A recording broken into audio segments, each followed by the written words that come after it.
Reading with your kids.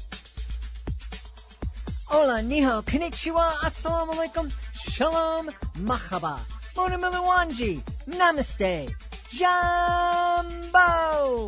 bienvenidos. Hi, my name is Jed Lee, and this is the Reading with Your Kids podcast. We are coming to you from the beautiful neighborhood of Reedville in the southwest corner of Boston, Massachusetts. We are so delighted and so very honored that you join us in our mission to help all families grow closer through reading. Please be sure to tell all of your family and friends about the show, and please be sure to subscribe to the show on the iHeartRadio app, on Spotify, Apple Podcasts, Amazon Music, Good Pods, Podcast Addict, wherever you find your podcasts. Our guest today is Ginny Neil. She is here to celebrate the glorious forest that fire built. This episode of the Reading with Your Kids podcast is brought to you by Mr. Thoughtful Gets Into Trouble. Great new children's book from Christopher Arsenault. Join Mr. Thoughtful on an exhilarating voyage through the wondrous world of thoughts and emotions.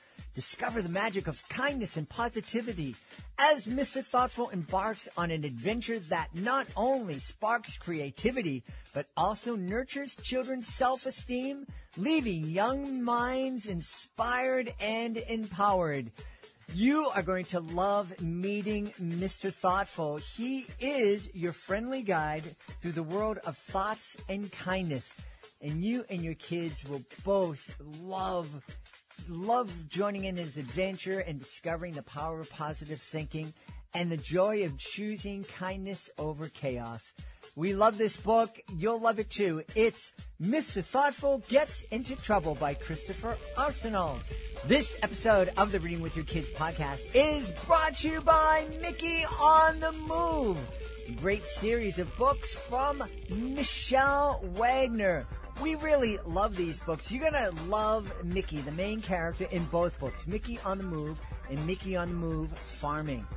And these big-hearted books, you're going to learn the real story of a young boy who's deaf, who is aided by his mom and his teachers in navigating new school and farm experiences.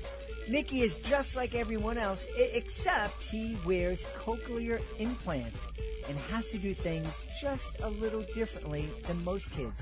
This charming tale reminds us that we can all find happiness if we lean on and support each other. You're really going to love these books. I love these books. It's a great way to remind kids that kids who are different and kids who may have a disability or a learning challenge, they can be great friends. Check it out today. Mickey on the Move and Mickey on the Move Farming, two great books from Michelle Wagner. Join us right now from the beautiful Appalachian Mountains in Virginia. Our guest is here today to celebrate. Her new book is called The Glorious Forest That Fire Built. What a curious title. I can't wait to speak to her. Please welcome to the show, Ginny Neil. Hey, Ginny, how are you? I am good. Thank you, Jed. I'm excited to have you on. You are joining us from a part of the world that I think people have heard of, but they don't really know a whole lot about Appalachia. Can you just talk a little bit about your beautiful part of the world before you start talking about your book? Sure. I live in a beautiful little county called Highland County on the very western edge of Virginia, directly north of Stanton. But to get to me, you have to cross 5 mountains on a really windy, curvy road. And when you get to me, there are more sheep in my county than people. So that should tell you a lot about us right now. It's very agrarian, and there are a lot of trees around me. So I'm fascinated by trees.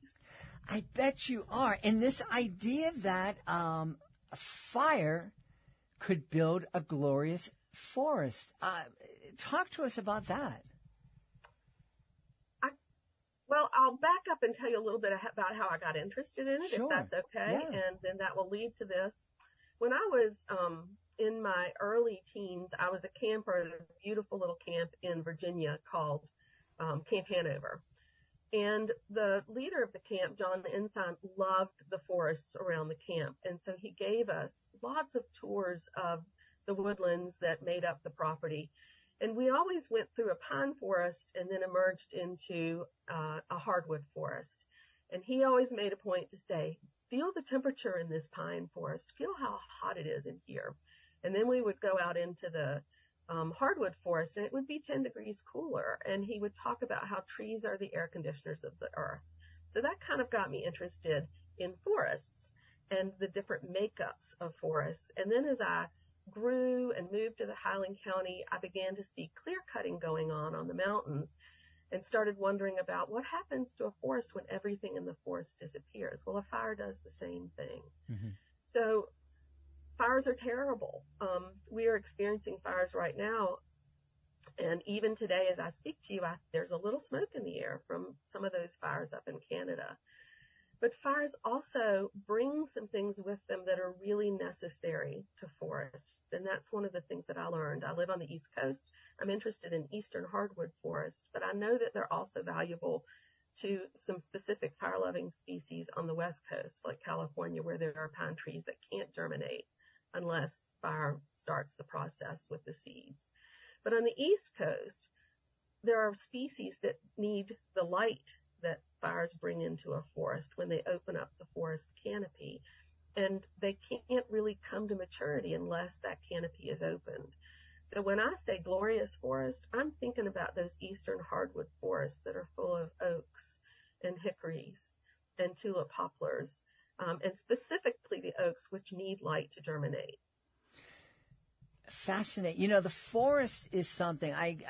I'm a city guy. I grew up in Boston, but I always was fortunate enough, and now we live in the city of Boston, and my property is adjacent to a wildlife sanctuary. So even though I grew up in the city and scraped my knees and elbows on all the concrete and asphalt that I fell off my bike and landed on, we always had access to wooded areas, and it's such.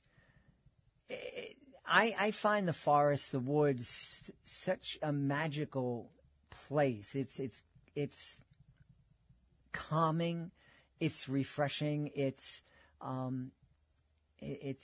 just a wonderful place to go and spend some time. And it's amazing how much life you can find in a forest. And to hear you, to know that fire is such an important part of a healthy forest is really surprising for me, because I always think of Smokey the Bear and only I can prevent forest fires, and how terrible forest fires are. Well, it's funny that you say Smokey the Bear, because I'm getting ready to deliver something to an adult audience, and I have titled it, "Was Smokey the Bear Wrong?" Because I've been looking at when this process of forest fire suppression started, and it started a little bit before Smokey the Bear. He just became the masthead for all of it. And when they're doing studies now by coring trees and looking at the burn patterns in the tree rings, and discovering that the forest diversity changed as the pattern of fires disappeared. So that's why they think now that that forest fires are so important to forest ecology. Yeah. And so when we're talking about a forest fire that creates a glorious forest, are we talking about the devastating fires that are burning in Quebec right now, or the ones that destroy so much property out west, or were we talking about something that's a little bit more controlled naturally? That's a really good question. And the answer is, I can't give you a specific answer without a lot of science that I don't even have hold of. But what I'm talking about in the book specifically, and what I was thinking about in the book as I wrote it, was the forests that were allowed to burn. If you look at the timeline in the back of the book, I've pushed the timeline so that the forest began 150, 200 years ago. And so the forest at that time did have a complete burn, and lots of forests did. There are some forests that depend on that complete burn for some other things to grow. And then this forest went through all the stages of forest succession that a forest that's been pretty well taken to the ground goes through. So a complete burn, which is really hard to do nowadays because there are so many places where people are affected by a complete burn. That's what we're seeing, the smoke from those fires up north. Mm-hmm. So yes, for me, it was a complete burn. They are doing understory burns now. A lot of controlled fires are understory burns, and that does bring back some species, but there are still species that are dependent on that shade going away so that they can have light. So that, I think you call it understudy burn, was it? Understory. Understory burn. Is that when the foresters will go in and just burn the dead fuel that's on the ground, the brush and the broken branches and things like that? Yes. Interesting. I have to give tip my hat to the people who do that, because I would be terrified to do that, to think that I'm like, yeah, I'm really confident I can keep this under control. I don't know enough about that to even comment on it. I've seen pictures, and I know that they pick windless days, and they pick days after when they're expecting rain or have just had rain, and so there is some sense of ability to control it. But the wildfires that burned pre-European settlement sometimes took out whole forests. Yeah. Well, when I know, I've actually seen, when I've traveled through Central America and Puerto Rico, I've seen the control burns on the side of the road to take down the vegetation so people can see. And there are a lot of farmers and whatnot in those areas that will use fire to kind of clear fields to make the work easier for them. Fire kills a lot of invasive species, too. Mm-hmm. And so without fires, those invasive species flourish and push things out. The Paulownia tree, I think, is an invasive species on the East Coast, and it's not natural here and probably would die in a fire. Don't quote me on that. I don't know the science.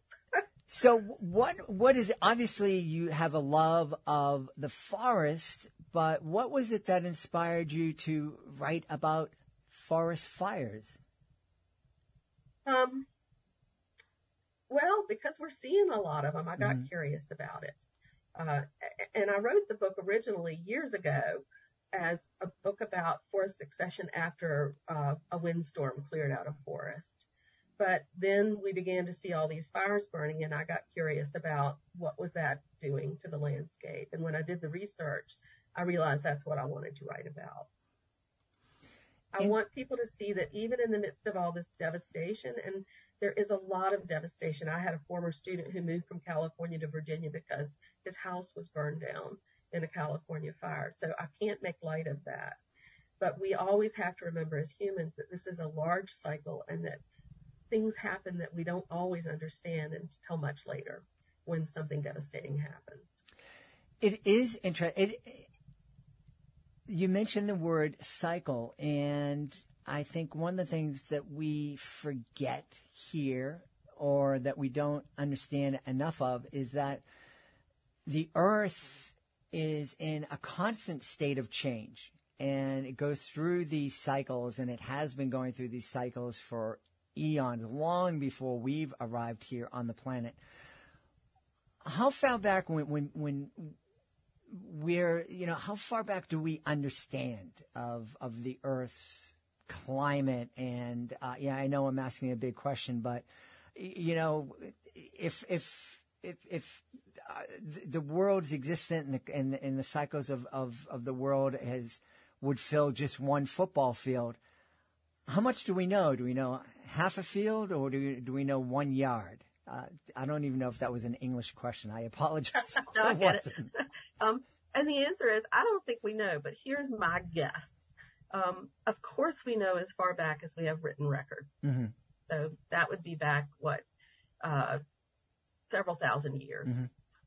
We also know as far back as we have geologic and biologic records that have been preserved in things like rock or soil. There's a lake somewhere I just read about where they are sampling soils that are thousands and thousands of years old and finding evidence of different things, fires being among those things. I did an article on a dendroarchaeologist for a magazine who takes tree rings and uses them to talk about the forest composition as far back as she can find tree rings for. So that's how we know. But what we don't know is where we don't have record to tell us. trees are living things that live and die, and so they only live a certain amount of time, and then they're no longer available to us to sample. Mm-hmm. Yeah. It is a fascinating subject, and obviously I'm guessing you didn't write The Glorious Forest That Fire Built to inspire people to go out there and start their own forest fires, but rather to go out and start to better appreciate the forest and nature around us. How can folks who live in a place like Boston or Philadelphia or Richmond, Virginia, and don't have easy access to the forest like you do, become more aware of the forest so that we can grow to love it and protect forests better? That's a really good question. You said, it maybe in our no, you said it just recently, that you went to a park. So there are always parks that you can go to, and there are lots of arboretums all up and down the country where trees have been planted so that people can appreciate them. There's a new pseudoscience, I guess you would call it, called forest bathing, where, you can pay to go stand in the middle of a forest and just be quiet and experience it. Camping with families, there are activities and ways. Now, if you live deep in the heart of New York City and you are in a disadvantaged area, really the only way you're going to get to do it is probably to go to a city park or to look at some of the trees that are planted along the roads. But even with that, if you go out and take a look at the different leaves, are the leaves all the same on the trees that you're looking at? Is the bark all the same? Go make some rubbings, some crayon rubbings. Hang them in your window. Enjoy them. Yeah. And get to know those few trees that are around you better. And also, there are some apps out there now that make it really easy for people who aren't familiar with trees to get to know them better. And I would suggest iNaturalist. If you've never used that, it's free. It can go on your phone. You point your phone at a leaf, and it will tell you what tree you're looking at. Pretty amazing. I don't think that's the app that I use, but I use something that's very similar. Unfortunately, I didn't use it before I touched this particular leaf, and it confirmed that it was poison ivy. Well, not a tree leaf, but a vine leaf, for sure. Yeah. One of the things that I used to do with my kids, and again, we live next to this wildlife sanctuary, and our property actually has lots of trees on it for us, a property in the city. One of the things that me and my kids did when they were younger is just lie underneath a tree and just imagine all the creatures that live in that tree. All the birds that call it home, all the insects and all the things inside the trees that we can't see, and all the vegetation that's growing on top of the tree that, just kind of decided, I'm going to grow inside this tree. It's fascinating. And it gives you, I think it's one of the things that gave my kids is a different perspective of the tree. It wasn't just a tree. It was a living, breathing thing that was home to all these different organisms. Yes, and even after it dies, it continues to sustain and nourish so much in the forest. One of my favorite things to run across is a nurse log. And nurse logs are trees that have fallen to the ground and begun to rot. And what happens is plants start to grow in that log as it's rotting. And sometimes it's like a little parade of plants because they're all in a straight line along that log, which is just so much fun. And then, of course, now we're learning about all of the life underneath the trees, and that trees are actually communicating with each other using all these chemical signals through the mycorrhizal, I'm not sure I said that right, fungi that live underneath them that you see as mushrooms on top of the soil. But it's like a little internet under there, Hey, oak tree, how you doing? You need some sugar? Let me send some your way. Yeah. And so they do. That is something that really is fascinating that I've listened to a few podcasts about, that trees and fungi are communicating together. They're talking to each other, and they're giving each other the things that they need. That is fascinating and a little If my science fiction mind clicks on, it's a little bit terrifying, too, at the same time. Well, it's not words. It's chemical signals. But I just think it reminds us that the world is this great big mystery. Mm-hmm. And we just don't know as much about it as we think we know sometimes, because we're always learning something new and even more fascinating than the thing that we knew before. So the Glorious Forest is about that mystery. That's one of the reasons I wanted to write it. I, as a children's book author, I hope you'll see more of my books someday soon. And if I had to have a platform, it might be that the world is a big mystery, and children's picture books can help us unpack some of those mysteries, or get interested in those mysteries, or want to learn more about the things that we don't know. Yeah, I agree. This idea of helping our kids understand that our knowledge is something that's growing. And I think, I don't know if we talked about here in the podcast or it was before we started recording, helping them understand that our best knowledge is a combination of, or a collection of all the knowledge we have up to the moment. But that's going to grow and that's going to change, and helping our kids know that we don't know everything yet and that there's still more to learn, and helping them keep an open mind, I think, is really important. Yes. So I want children also to have hope, because I think that we live in a world that sometimes, with all that we know, the attention gets put on the things that are the scariest, because frankly, they're clickbait, or they're something that will sell more commercials, or people will turn into the news. I want to balance that with books about hope, books that show us that in the midst of even the worst things, there are really good things, and we can't forget that. Yeah. So very true. Hey, where can we go, Ginny, to find out more about the glorious forest that fire built and the other great things that have come from your mind and your keyboard? Okay. Well, the book releases August the 8th. So that means that you can pre-order it anytime, and on Amazon or Barnes & Noble or any independent bookstores that might pre-order it for you. And I always encourage people to go there, to independent bookstores if they can. Once it's out, you'll be able to find it hopefully in libraries, because it's on lists where libraries can find it and stock it, and hopefully in schools.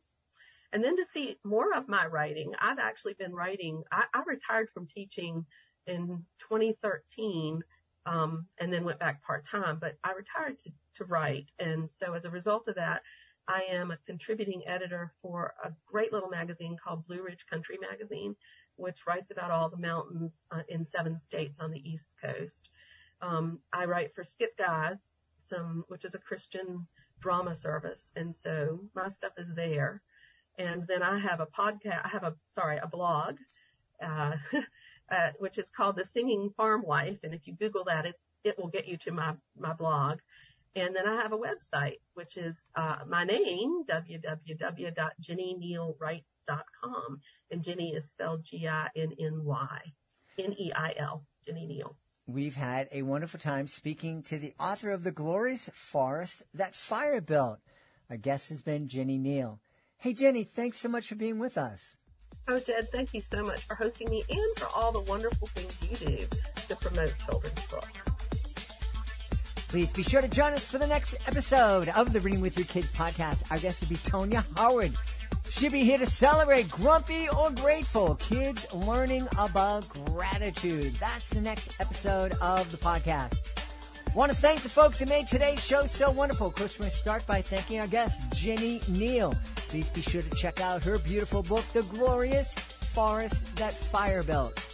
We also want to thank our sponsors, Christopher Arsenault, the author of Mr. Thoughtful Gets Into Trouble, and also Michelle Wagner, the author of Mickey on the Move. I want to thank my amazing team, Fatima Khan, Rory Grady, Soji Franklin, Anna Larry. I want to thank my beautiful wife for all the support she gives me. Most of all, we all want to thank you. Thank you so much for taking the time to join us today, and as always, thank you so very much for taking the time to make the world a better place by reading with your kids. I'll be looking through the next edition of the Reading with Your Kids podcast.